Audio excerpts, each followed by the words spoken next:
ਵਾਹਿਗੁਰੂ ਜੀ ਕਾ ਖਾਲਸਾ ਵਾਹਿਗੁਰੂ ਜੀ ਕੀ ਫਤਿਹ। ਅਨਮੋਲ ਵਿਚਾਰ ਚੈਨਲ ਵਿੱਚ ਤੁਹਾਡਾ ਸਵਾਗਤ ਹੈ। ਆਪਣੀ ਅੱਜ ਦੀ ਵੀਡੀਓ ਦਾ ਵਿਸ਼ਾ ਹੈ ਕਿ ਚੈਨ ਦੀ ਨੀਂਦ ਸੌਣ ਲਈ ਅਤੇ ਅੰਮ੍ਰਿਤ ਵੇਲੇ ਉੱਠਣ ਦੇ ਲਈ ਇਹ ਇੱਕ ਕੰਮ ਕਰੋ। ਤਾਂ ਉਹ ਕਿਹੜਾ ਕੰਮ ਆ ਜੋ ਕਰਨ ਦੇ ਨਾਲ ਅਸੀਂ ਰਾਤ ਭਰ ਸੋਹਣੀ ਅਤੇ ਗੂੜੀ ਨੀਂਦ ਸੌਂ ਪਾਵਾਂਗੇ ਅਤੇ ਸਾਨੂੰ ਸਵੇਰੇ ਅੰਮ੍ਰਿਤ ਵੇਲੇ ਉੱਠਣ ਦੇ ਵਿੱਚ ਵੀ ਆਸਾਨੀ ਹੋਵੇਗੀ। ਇਹ ਸਾਰੀ ਗੱਲਬਾਤ ਆਪਾਂ ਅੱਜ ਦੀ ਵੀਡੀਓ ਵਿੱਚ ਕਰਨੀ ਆ, ਇਸ ਕਰਕੇ ਪੂਰੀ ਵੀਡੀਓ ਨੂੰ ਅੰਤ ਤੱਕ ਧਿਆਨ ਦੇ ਨਾਲ ਸੁਣਨਾ, ਸਮਝਣਾ ਅਤੇ ਸਭ ਤੋਂ ਪਹਿਲਾਂ ਕਮੈਂਟ ਬਾਕਸ ਦੇ ਵਿੱਚ ਜਾ ਕੇ ਵਾਹਿਗੁਰੂ ਜੀ ਜ਼ਰੂਰ ਲਿਖ ਕੇ ਆਉਣਾ। ਤਾਂ ਆਓ ਅੱਜ ਦੀ ਵੀਡੀਓ शुरू करते हैं। देखो जी, जे वेख्या जावे तो साडी जिंदगी दी सब तो वड्डी जरूरत आ ये दो चीज़ां। पहली चैन दी नींद सौना ਅਤੇ दूसरी सवेरे जल्दी उठना। पर ये दोवें ही चीज़ां साडे तो कोहां दूर ने ਅਤੇ ਇਹ ਦੋਵੇਂ ਚੀਜ਼ਾਂ ਸਾਡੀ ਸਰੀਰ ਦੀ ਤੰਦਰੁਸਤੀ ਦੇ ਲਈ, ਸਾਡੇ ਨਰੋਏ ਮਨ ਦੇ ਲਈ ਬਹੁਤ ਜ਼ਰੂਰੀ ਨੇ। ਇਹ ਕੰਮ ਕਰਨੇ ਜ਼ਰੂਰੀ ਨੇ, ਤਾਂ ਹੀ ਅਸੀਂ तंदुरुस्त रह सकते हैं, तां ही साडा मन खुश रह सकता है। पर ये दोवें नियम अज तक असी पक्के नहीं कर पाए। असी इन्हां दोवां कम्मां तो अज तक दूर हाँ। ना तो असी रात भर चैन की नींद सौ पाउने आ ਅਤੇ ना ही सवेरे जल्दी उठ पाउने आ। क्योंकि देखो जी, जेकर असी रात को चंगी तरह सुते नहीं, साडी नींद पूरी नहीं हुई, तो फिर सवेरे जल्दी उठना ये तो हो ही नहीं सकता। जल्दी आप उठ ही नहीं पावांगे। जोर जबरदस्ती करके जेकर एक दो दिन उठ भी पे तो शरीर ज़्यादा बीमार पै जाएगा।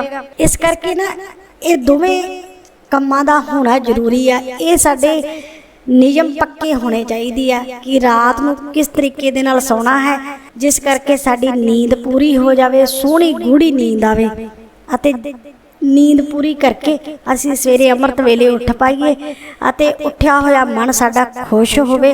तां अज दी वीडियो दे विच आपां इन्हां दोवां ही समस्यावां दे हल लभण दा यतन करांगे। सब तो पहलां आपां गल करदे हां कि सानू रात नूं नींद आउंदी क्यों नहीं। तो देखो जी, जिन्हां नूं भी रात नूं सौण च समस्या आउंदी आ, कई लोग रात भर पासे वटदे रहिंदे ने क्योंकि उन्होंने सोहनी गूढ़ी नींद नहीं आउंदी, वार वार अख खुल जाती आ, जां फिर कईयां नूं ना रात नूं डरावने सपने आउंदे रहिंदे ने।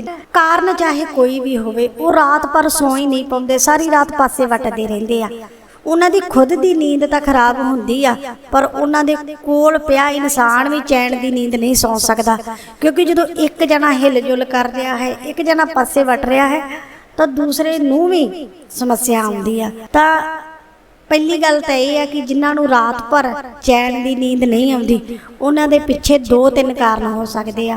पहला कारण तां इह कि साडे मन दे उत्ते कोई ना कोई परेशानी, चिंता, बोझ हो सकता है। क्योंकि चिंता करके भी चंगी नींद नहीं आउंदी। बंदा सारी रात सोचदा रहिंदा है अपनी उस परेशानी बारे। चिंता दा काम ही ये हुंदा है कि चिंता इंसान दा चैन खो लैंदी आ। तो फिर चिंता करके भी आप रात भर सौ नहीं सकते।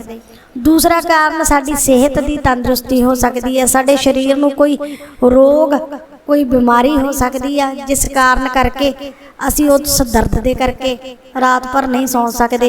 या फिर साडे खाण पीण का गलत तरीका हो सकता है।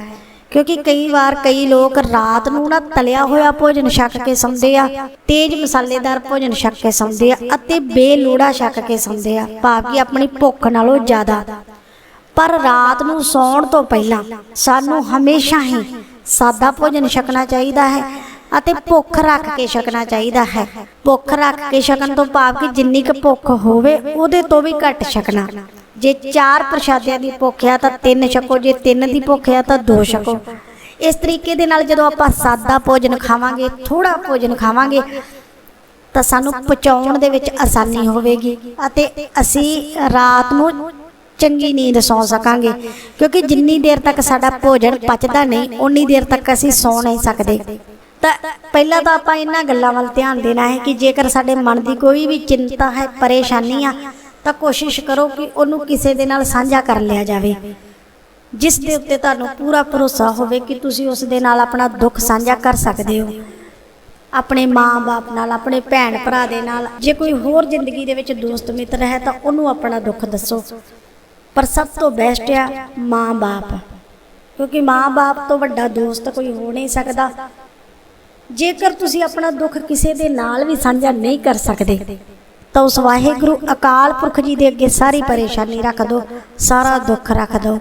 क्योंकि देखो जी, साडी जिंदगी दे विच दो ही इंसान अजिहे ने जो साडा दुख सुनदे भी आ अते दुख दा हल भी दसदे आ, साडे माँ बाप अते साडे वाहिगुरु अकाल पुरख जी। यही साडे सच्चे साथी ने अते यही सानूं दुखां दे विचों बाहर कढ सकदे ने। फिर रात नूं सौण तो पहलां अपने दिन भर दी कोई भी परेशानी, कोई भी चिंता नाल लैके नहीं सोना, किसी ना किसी दे नाल साझी करनी आ। फिर मन दा बोझ हल्का हो जाएगा अते रात नूं सोहणी नींद आवेगी। दूसरा, भुख रख के खाना खाना है, लोड़ तो वध खाना नहीं खाना, तेज मसालेदार भोजन नहीं छकना, तलिया होया भोजन नहीं छकना। तो देखना सदी सोहनी नींद आवेगी, गूढ़ी नींद आवेगी। अते रात नूं सौण तो पहला उस वाहिगुरु अकाल पुरख जी दा नाम जरूर जपना है। उस वाहिगुरु अकाल पुरख जी नूं याद करके उन्हां दे अगे अरदास बेनती करके सोना है। तो देखना नींद भी सोहनी आवेगी अते अमृत वेले उठ भी पावांगे। उठ के उस वाहिगुरु अकाल पुरख जी का नाम भी जप पावांगे। तो फिर अज तो जिन्हां नूं भी रात नूं गूढ़ी नींद नहीं आउंदी, जो अमृत वेले उठ नहीं पाउंदे, उन्हां ने इन्हां कुछ गल्लां वल ध्यान रखना है कि जेकर मन की कोई भी चिंता बोझ है तो उन्होंने किसी दे नाल साझा करके सोना है, दस के सोना है। क्योंकि जेकर सारे बोझ, सारियां चिंतावां मन दे उत्ते रख के सोवांगे तो कदे भी नींद नहीं आवेगी।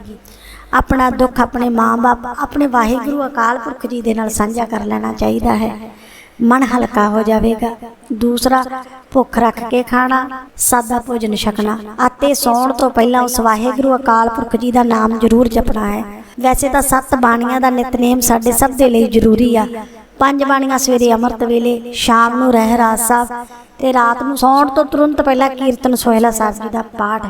पर जेकर तुसी किसी भी कारण करके कीर्तन सोहेला साहब का पाठ नहीं कर सकते, घट पढ़े लिखे हो जां कोई होर कारण है, तो फिर वाहिगुरु जी का जाप करते हुए सौ जाओ, मूल मंत्र का जाप करते हुए सौ जाओ, या फिर जो भी गुरबाणी का पाठ, गुरबाणी का शब्द कंठ होवे ਉਹਦਾ जाप करते करते सौ जाइए तो बड़ी सोहनी नींद आउंदी आ। रात नूं कोई डरावना सपना नहीं आउंदा, सोहनी नींद पूरी करके सवेरे बड़ा सोहना उठ पावांगे। तो ये गल्लां अपनी जिंदगी दे विच जरूर अपनाउणियां ने। क्योंकि हमेशा याद रखो, रात नूं समय सिर सोना, नींद पूरी लैना अते सवेरे जल्दी उठना, यही साडी तंदुरुस्ती दे राज ने।